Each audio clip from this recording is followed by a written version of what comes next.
Rarde. Tidak ada di negeri manapun ajaran seperti ini. Betal Makmur yang dikatakan cipta, alam cipta.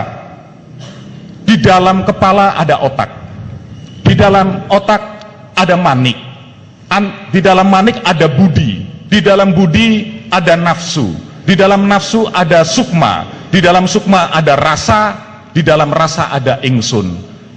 Pencapaian rasa ingsun yang harus dicapai, Pak. Di alam rasa juga demikian, sehingga masing-masing ini yang dikatakan ada 7 unsur yang dikatakan nembusi bumi sapitu, langit sapitu. Ini yang harus menyatu. Kalau cipta rasa menyatu, maka karsa insya Allah akan baik, sehingga akan membuahkan karya yang baik. Tetapi kalau cipta berjalan sendiri tanpa rasa, jadinya carut marut seperti Nusantara seperti ini, karena hanya mendewakan akal. Saya juga anak sekolahan, Pak. Jadi selama berjalan ini ternyata tidak gampang saya membuang ilmu pengetahuan, karena semua harus kosong. Selama otak kita terjebak, terjerat, terikat kepada dalil dan dogma, kita tidak akan mencapai sisi spiritualitas. Omong kosong itu. Maka ilmu tanpa laku adalah kesia-siaan belaka. Tapi laku tanpa ilmu terjadi penyimpangan. Sehingga berjalan harus berguru, karena kalau tidak berguru namanya pemimpinnya atau walinya wali setan, dikatakan begitu, sehingga akan terjebak kepada penyimpangan. Jadi manusia hidup harus memiliki guru, dan itu adalah sabda yang sudah turun sejak pertama Bhagavad Gita. Rahasia yang paling utama adalah ketika seorang brahmacari bertemu dengan guru rohani sejati, seperti perjalanan Bima bertemu dengan Dewa Ruci, seperti pertemuan Nabi Musa dengan Nabi Khidir. Hakikat, Pak, syariat tanpa hakikat adalah kekosongan belaka.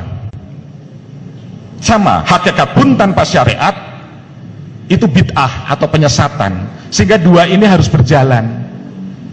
Disinilah konsep Siwa Buddha. Dua dat yang berbeda tetapi harus menyatu.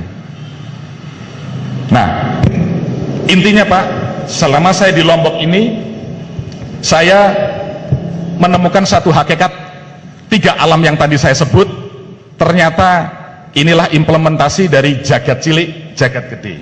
Sehingga Nusantara sebagai tubuh manusia, 3 alamnya ada di Jawa, Bali, Lombok. Inilah roh Nusantara. Jawa, Bali, Lombok adalah Jabal.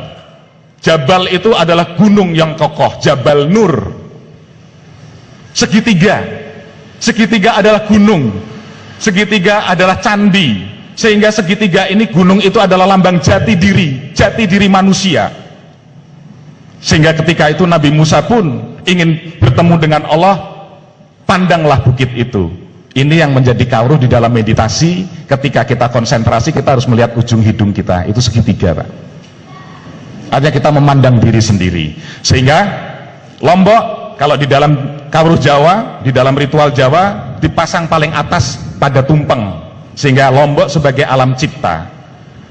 Sehingga saya bilang secara spiritual kami mendirikan Narayana, kemudian ada satu tetenger yang harus kami dirikan. Ini merupakan satu bukti yang tadi bapak-bapak sudah katakan. Apa yang bisa kita perbuat?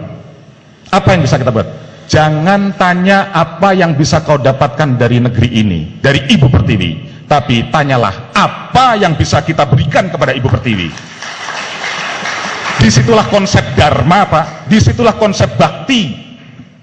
Setelah manusia memahami ilmu yang tinggi sekalipun, ujung-ujungnya adalah bakti. Bakti adalah menggerakkan roda dharma untuk menjalani karma, menggapai moksa. Tanpa roda dharma ini bergerak, kita hanya menciptakan samsara, penderitaan yang berkepanjangan.